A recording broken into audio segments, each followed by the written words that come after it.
Today we're going to talk about the 5 themes of geography. We want to include all 5 themes in our study of geography and history with children.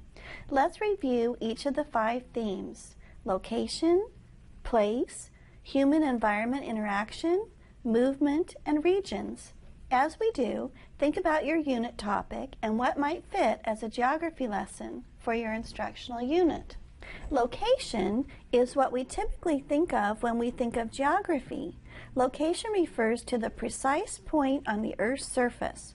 We use systems such as latitude and longitude to identify absolute location. An address is an example of location. We can find our location on a map. Here we see a map of our campus. Aren't you glad that you didn't have to find parking to come to class today? There are many activities that elementary and middle school students can do to learn about location. One activity that many teachers include in their curriculum is My Global Address, in which the children learn about where they live. We can also have children draw a map of their classroom or their school. There are many books that are great resources for us to teach location, such as I Read Signs by Tana Hoban and Me on the Map. For very young children, say in kindergarten through 2nd grade, Rosie's Walk by Pat Hutchins is a delightful tale. Children have been enjoying this book for more than 40 years. Another popular resource to use with younger children is Me on the Map by Joan Sweeney. As the Crow Flies is a book that can be used to teach young children about maps. As the crow flies, illustrations in the book present an aerial view of the crow's path. This would be a wonderful introduction to the use of aerial maps, which seem to be more accessible to young children because they are basically pictures of a location. Place is a geography theme. Place describes the features of a site that distinguish it from other places. A place is described by its physical features, such as climate and landforms, and human characteristics, such as population, settlements, and economic activities. Various examples of place include types of homes, parts of a city such as the industrial, commercial, or residential sections, landforms, bodies of water, climate, natural vegetation, natural resources, as well as people in the area and how they live. A place can also be distinguished by ideals, religion, and philosophical beliefs. Children enjoy seeing the various homes and houses throughout the world and analyzing the materials used to construct the homes. Some books that teach children about place are A House is a House for Me by Mary Ann Hoberman and Houses and Homes by Anne Morris. Night in the Country by Cynthia Ryland is a beautiful book that describes place. Landforms are an example of place. This is a picture of Bryce National Park. Isn't it amazing? Jack Knowlton has written a couple of books that are excellent resources for us. Geography from A to Z and Maps and Globes are both good books to use with elementary students. Maps and Globes traces the history of cartography from ancient civilizations and is suitable for K-5 students. Woody Guthrie's song, This Land Is Your Land, is presented as a picture book illustrated with paintings by Kathy Jacobson. This is a wonderful book that children would enjoy, and it too relates to the geography theme of place.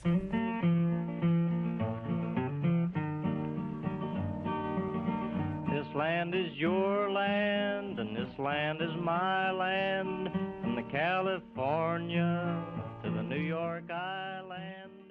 A third theme of geography is human-environment interactions.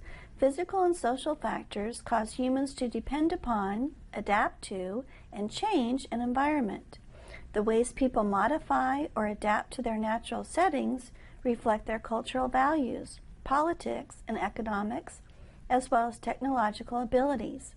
Examples of human-environment interactions include the following: ways people use the environment to meet their needs, use of land and natural resources, changes in the use of natural resources over time, location of cities in relation to natural resources, changes in the environment due to the use of tools and technology, and comparing ways people in different communities meet their needs. Here you can see land usage. Look at this map of precipitation in California. Where is the most rainfall? Where is the least rainfall? How might this affect the water supply in the two regions? As you could see from the map, Southern California is rather dry and there is not a plentiful supply of water from the natural resources to support the population living here. So, in 1909, the Los Angeles Aqueduct was constructed. Here we see an historic photograph and a present-day view of a section of the aqueduct. If we were studying about human-environment interactions with children, we could do several lessons on the California Aqueduct. We could present the problem for Southern Californians, and the children could pose hypotheses about what might be different today if the aqueduct hadn't been built and continued to flow water into Southern California. Would the population and city growth be different today? Ann Turner's Dakota Dugout is a story about pioneer life that demonstrates how people adapt to and modify their environment. The story describes the environmental hardships, including the bitter winters and a hot wind that baked their corn dry, which devastated them financially. The story also tells about their first house, which was a sod house made of dirt bricks that looked very much like this old photograph. Katie and the Big Snow by Virginia Lee Burton is another children's literature selection that emphasizes the geography theme of human-environment interaction. Katie, the beautiful red crawler tractor, works through the seasons to help the people of Geopolis. She bulldozes new roads and uses her snowplow to keep the roads clear for the community. Movement is a fourth theme of geography. People are connected with other people, places, and things from other parts of the world through travel, communication, and the exchange of products, information, and ideas. Examples of movement include exploration and settlement in new areas, examples of cultural borrowing such as food, words, and objects, interdependence, and emigration. There are many instances in which our history social science topics relate to the theme of movement. It's helpful for elementary and middle school students to think of movement in terms of push and pull factors. For example, the settlers and pioneers who ventured west pushed away from their homes in the east and pulled towards the west. What were the pull factors? Did they seek land ownership? Did they seek adventure? Did they hope to make a better life for their families in the West? What were the push factors? What pushed them away from their homes in the East? Were they perhaps newly freed slaves who wanted adventure? Were they experiencing economic hardships in the East? Let's think about some other examples of push and pull factors. Why did the Puritans push away from Great Britain and pull towards America? Other examples of movement in our nation's history include the vast westward expansion movement, coming to America, going west to get rich in the California Gold Rush of 1849, the Depression and the Dust Bowl migration, and the major movement in our country from an agrarian society to an industrialized nation. In a study of immigrants, a natural geography lesson is related to the movement of people from Europe. What factors pushed the immigrants from Europe? What factors pulled them to America? There are many children's books related to the stories of immigrants. When Jessie Came Across the Sea is the story of a 13-year-old Jewish orphan who leaves her grandmother and her village to emigrate to New York City, where she works making lace for ladies' garments. After 3 years, she saves enough money for the passage of her grandmother. The story ends when the two reunite. Russell Friedman's Immigrant Kids is an excellent resource. Primary source photographs of the era are plentiful in this well-written book. I Was Dreaming to Come to America is a book that includes passages from an oral history project. The book includes the voices of many individuals who had come to America as young people and what they felt and experienced at the time. The Memory Code is a great read aloud for a unit on immigrants or family history. Fourth grade students study the history of California and the growth in population, as well as the development of cities and towns as a result of the discovery of gold in 1849. Many people left their families, friends, and homes to venture west to California. This advertisement encourages travelers to take the overland mail route. While this advertisement promises only 100 days to San Francisco on the Spitfire, Travelers took both land and sea routes by clipper ship. Many people who made the journey did not fare well. Few became rich by striking it gold.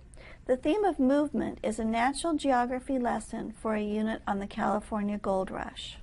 The California Gold Rush, an interactive history adventure by Elizabeth Rome, is a good source as a read aloud to fourth graders or for independent reading.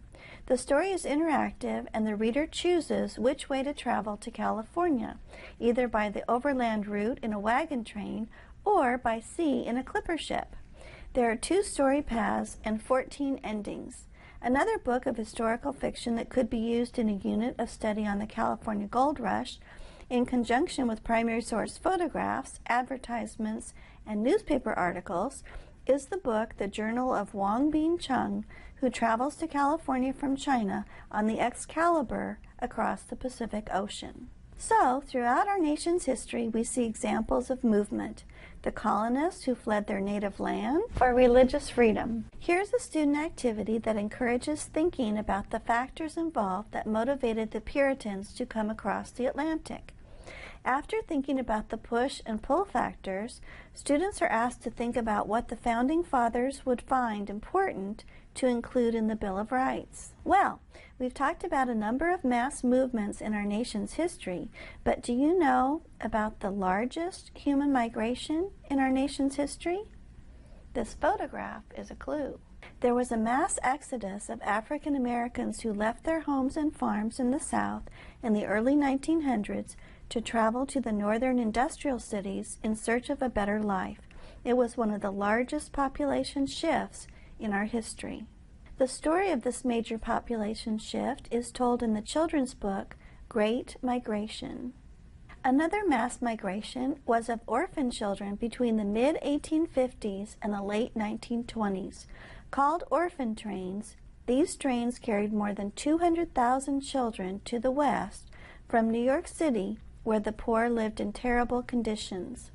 Jacob Riis, the famous photographer of that time, documented the squalor that many immigrant families called home in the late 1890s and early 1900s. Charles Loring Brace of the Children's Aid Society had a plan to transport these children to be placed with families in small towns and farms in the West. Some of the children were placed with loving families, while others traded one kind of misery for another. Eve Bunting's story, Train to Somewhere, is about the orphan train experience. A number of stories have been written for children in the Orphan Train Adventure series. A unit on the orphan trains would be very engaging to children in the 4th and 5th grades. This photo shows a classroom display of primary source materials including photographs, newspaper articles, and artifacts. This map of the U.S. in 1900 shows the major destinations of the orphan trains. Other children's books that focus on the geography theme of movement are Araminta's Paint Box and a more current story about migrant farm workers titled Amelia's Road, which is a sensitive narrative about Amelia who doesn't like to move all the time. View this video linked in the lecture content that shows a 7th grade teacher using interactive maps to teach about the lost boys of Sudan and their migration routes. The 5th theme of geography is regions. A region is an area defined by certain unifying characteristics that distinguish it from other areas. For example, geographic regions based on landforms, climate, or natural vegetations. Other examples include political regions, including countries and states, changes in a region over time, sociocultural regions based on languages, religions, cultures, and local neighborhoods. Look at this dramatic example of political regions. This shows the way people voted in California in 2004 and then in 2008. It's a pretty dramatic change, isn't it? Here's an historical map of regions showing Indian nations before Europeans arrived. And here's a map of American Indian lands today. A neighborhood is an example of a region. View this video linked in the lecture content to see second graders who conducted a study of regions. Here are some additional examples of geography lessons that you might want to use. Exploring the 5 themes of geography is very exciting. There are so many possibilities for creating geography lessons that promote student thinking for a host of history, social science topics. Google Earth is a wonderful resource for teaching geography. We can fly anywhere in the world. Here's a geography lesson that is connected to a second grade unit on producers and consumers. The children visit a market to find out where our produce comes from, and then they label those places on a map. One of my favorite geography activities is to give children little cuties, or you can use regular oranges. First, we talk about our Earth and how it is similar to the shape of the orange. Then the children are instructed to peel it and try to make it flat. For younger children, say kindergarten through 3rd grade, I would show them a short YouTube video about how globes are made in a factory, and then they would make their own globes. Did you make a globe when you were in elementary school? The video is very interesting, and I think the children would really like to see how a globe is constructed in the factory. I would also use the orange peeling exercise with upper grade children and middle school students from 4th through 8th grade. I might show them the YouTube video, but I would also connect the exercise with the problem that cartographers have when they are trying to display a 3-dimensional round object on paper. I would show the older children examples of different map projections. Here we see the Peters projection, which gets the proportions of land masses to one another right, whereas the Mercator projection gets the compass bearings right for sailors, but makes the industrialized countries look larger. And then there's the Fuller projection. Have you seen this one before? There's actually less distortion with the Fuller projection. I wonder why we don't use it. There's a mystery to solve. Aerial maps are so accessible today. Here's one of New York City. Aerial images of children's school and neighborhoods are useful to us as teachers when we are teaching geography. And these maps are comprehensible to children's understanding as representations. Read the article A is for Aerial Maps and Art to learn about some ways to incorporate aerial maps into a maps unit for young students.